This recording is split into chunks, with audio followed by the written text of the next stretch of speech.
Welcome back. So, right after the break we are in the contents again. In fact, we were talking about logarithms which are useful in the mathematical calculations, especially we will be using those in physics for numerical problems. So, I just explained how to determine or how to find out the characteristic of a logarithm with a number. Now, I will show you how to write even the mantissa as well. An example I will tell you. See, if the number is 72.6, what will be its logarithm? 72.6 is the number, you are going to write the logarithm of 72.6. First you think of the standard form. How do you put it in standard form? You may write it as 7.26 times 10 to the power 1. So, what is the power? 1. So, just write 1 as the characteristic, 1 point something. After writing the characteristic, you just look at the number again, 726. So, you do not need to look at the decimal point now. So, just leave this point and you take it as 3 digits, 726. Start with the logarithm table. You find out is 7 logarithm or mantissa we are going to find from the table, and you see whether 7 is there. You can see now, you look at the table, you can see it on the screen. You see it starts from 10 only. Okay, so we are not able to look at for 7. So, we will go down and see the next page. Sorry, 7 we can see 70, then 72. I think you have seen this is 72. Okay, and 72 further which number? 6. 72 go horizontal, 6 down, you see this is the logarithm, correct? What do you see? This is, how much is the logarithm? 72's mantissa is 8609. You seen that? I think we have seen the number. The logarithm is, the mantissa of this is 8609. Okay, so hope you have seen that, right? So, we wrote the logarithm of 72.6 as 1 point, 1 is characteristic power, 8609 is the mantissa we wrote, correct? Now, the next is, if you have another one more example I will tell you, then I will tell you what is the use of this. See, if it is like 5.261, okay, multiplied by 10 raised to minus 7, if there is a number like this, what will be its logarithm? First you write the characteristic, you look at the power of 10 which is minus 7. So, characteristic is bar 7 point. Now, which all numbers we should look at? 5261. So, remember this table you can use only for 4 digits logarithm. 5261. 5 not starting from 5, then which number to be taken first? 52, 6, then 1 from mean difference column as well. Okay, so that is not shown here. That is in the Clark's table. You can see, you might have seen, this is the log table. 52, you have to refer to the 52 from here. Then what else is, you have to look at 6, then from the last part 1 also you should see. So, anyway, from the available material you can see on the screen, again you look at the screen. On the screen you can see, I will show you the value, see the screen. Okay. So, what is the number? 52, where is 52 coming? See, I will show you 52. Okay, 52 comes here, 52 then 6, 52 6 is, yes, 7210, it comes here. So, you can find it out, 7210, here it will come, okay, 7210, okay. That is the logarithm. You can verify the table you must be having, that is the logarithm of 5.261 into 10 raised to minus 7, alright. Now, let me tell you how you will use this for numerical problems. That is based on just few rules, the rules for logarithm. That is the next thing to think about. This is what you have to memorize. The importance of logarithm is, the simplicity is that if you know addition and subtraction, you would be able to perform multiplication and division of even very complex numbers or very big numbers, alright. That means the first one rule we have to learn like this: logarithm of a into b is equal to logarithm of a plus logarithm of b. This is one rule. That means The logarithm of a product, if you want, just take the logarithms of the individual numbers and add them up. That is the logarithm of the product. Logarithm of a division, that is a by b, if you look at. The logarithm is, just take logarithm of a minus logarithm of b. Sure? One more rule. Logarithm of, say, a raised to n, let us say, the power raised to n. Logarithm of a raised to n is n times logarithm of a. So, all of you memorize these three rules like this. These are the rules which we make use of for all numerical problems where we make use of logarithms. Hope it is clear. Okay. So, just note down these three rules first. Okay. Wherever multiplication comes, apply this rule. Wherever division comes, use this rule. Wherever a power comes, use this. Okay. Power multiplied by the logarithm of the number is the total logarithm. Now, you may be wondering what is the use of these all in numerical problems. Now, I will show you an example, a simple example we will start with. Okay. Listen. So, we have a number, say 6.67 into 10 raised to minus 11 multiplied by maybe the number 3.7 multiplied by 10 to the power 6 divided by, let us say our number is 75 into, okay, 75 or 7.53, okay, multiplied by 10 raised to minus 8 or something like that. Okay. Suppose we are going to take the whole raised to 1 by 2, otherwise square root of the whole thing we have to find. If there is a question like this to solve, how will you solve it out? You have to approach it in this way. First you look at the denominator. Denominator we have two numbers, 75 and 7.53 into 10 raised to minus 8. This you have to take it together. It's in the standard form. 75, what's the logarithm of 75? The characteristic I told you, first you think of what is a scientific way of writing. Okay, 7.5 into 10 raised to 1. So, the characteristic is 1.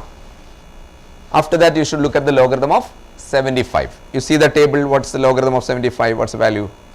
See, from the table you can identify the logarithm as 8751. Have you seen this?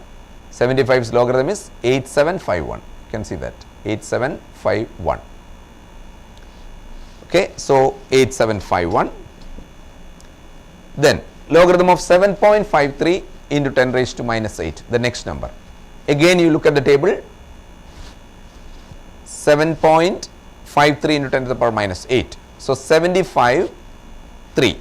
Okay, 75 3 means, look at the table, 75 3, that is it comes here, 8768. So this is 8768. What's the characteristic? Bar 8. Bar 8 point this. So what else you have to do? You have to, multiplication means from the rule of logarithm, to multiply we have to add the logarithms. Okay. So take the just the sum of the two. So 9, okay, there is 1, then 15, okay, then 7, right. Here we have a balanced 1, remainder 1, that should be added to positive value, 1 plus 1, 2 and minus 8. When you add 2 with minus 8, bar 8 means minus 8, it becomes bar 6. So the logarithm of the denominator we got it as, so I will write it as with D. Logarithm of the denominator is bar 6.7519, right. Now we look at the logarithm of the numerator. The numerator's logarithm is 6.67 to 10 to the power multiplied by 10 to the power minus 11.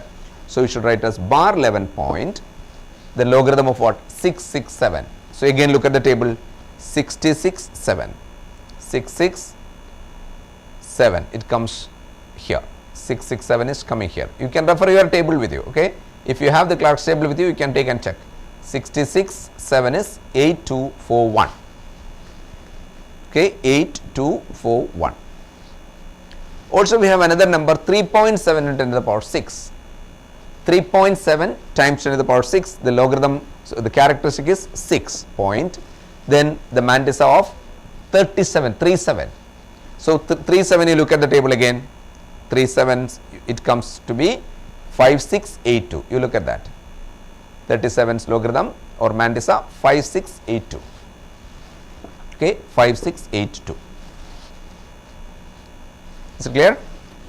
So we wrote the logarithm of that, of both the numbers. Now what you should do for multiplication here? So you have to add the logarithms. Just add them. 3, okay, 12, balance is 1, 9, correct, 13, okay, now again balance 1. That one you add with 6, so it will become 7. 7 and minus 11, so it would become what? Bar 4, minus 4. Correct? So here we have bar 4.3923 is the logarithm of the numerator. This is the logarithm of numerator. This is the logarithm of denominator. So now numerator divided by denominator. That means this divided by this means in logarithm terms we say we have to subtract the logarithms. So now you subtract denominator's logarithm, which is already there, bar 6.7519. Just subtract. When you subtract from this, how much you are getting? See, this is to be subtracted. 4 plus 3, 9. 3, 0, okay. So 4 and this number is what? Now look at this part. 3 is coming here. So 1 has to be taken from here. From this when you take 1. From minus 4 you are taking 1 to 3. So it will become 13. But from minus 4 when you take 1 it becomes minus 5. Okay. So this is 13. So 6 plus 7, 13. Okay. So here it becomes what? Minus 5. Now see, minus 5 minus minus 6. Minus 5 minus minus 6. That means minus 5 plus 6. Correct. That means it will become 1. So 1.6404. See, 1.6404 is the logarithm of the whole thing. The entire logarithm is that. Okay. The entire logarithm is 1.6404. Now what you should do is, its square root you have to take. Okay. The whole raised to half. So power, third rule you look at. In third rule you write log a raised to n is n into log a. N multiplied by log a. So n is here half. So you have to multiply this with half. Multiplying with half means you just divide it with 2. When you divide it with 2, how much you get? 1.6404. Divide 0.8202. So look, 0.8202. This is the final logarithm of the whole thing.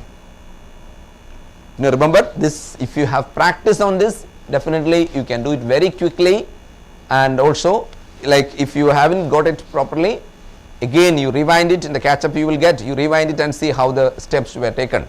So what I've got now is 0.8202. So 0.8202 is the logarithm of the whole thing.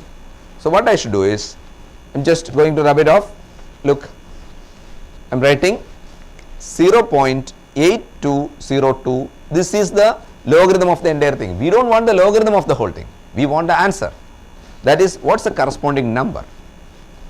Okay, so 0.802 we got at the end. Now which page you have to refer is, just look at the next page, which is the antilogarithm page. Okay, so look at the antilogarithm. So in antilogarithm, you just look at 0.8202. Where is 0.8202? So you can see this is 0.820 is 6607. Okay, and 2 from mean difference is 3. Okay, so 6607 plus 3 is 6610. So the antilogarithm of this you get as 6610. So antilogarithm is reverse of logarithm. Okay, that is, if you find the logarithm of a number, you will get one value, and if you take the antilogarithm of that value, you will get the number back. That is the concept, antilogarithm, reverse. So what we got over here is the logarithm of the whole thing, but we don't need logarithm. We use logarithm for calculation purpose. We need the actual value. To get the actual value, you find out its antilogarithm. We got 6610 as the antilogarithm. Now how will you write the answer? Whenever you get an antilogarithm of this sort, just put one decimal point after the first digit. After one digit, just put the decimal point. 6.610 we are getting. Multiplied by 10 raised to. You see, now only you look at the characteristic. What's the characteristic? 0. That is 10 raised to 0. 10 raised to 0 is 1. That means 6.610. That's the answer. You got that's the final answer to this whole thing. Suppose at the end we were getting the in another calculation, maybe it comes out to be minus 6 or something. Then what you will write 6 into 10 raised to minus 6 you would have written. If the power the characteristics is minus 6, this is the bar 6, this is minus 6. So just whatever is the characteristics, just according to that you can write the power of 10. Okay, so today for today's session the time is up. Actually we were able to show a little more, but try going through it tomorrow morning also 7 o'clock the same repeat is there, just or otherwise you get it from the catch up, so that you keep practicing this again and again and try solving more and more new questions and try using logarithm table and solve them out with a new content with more basics about physics. We will have another session in the next week. Till then, bye bye, and hope all of you will be doing wonderfully well in the coming academic year. Let's wind up today's session. We will see you again. See you next week. Bye bye.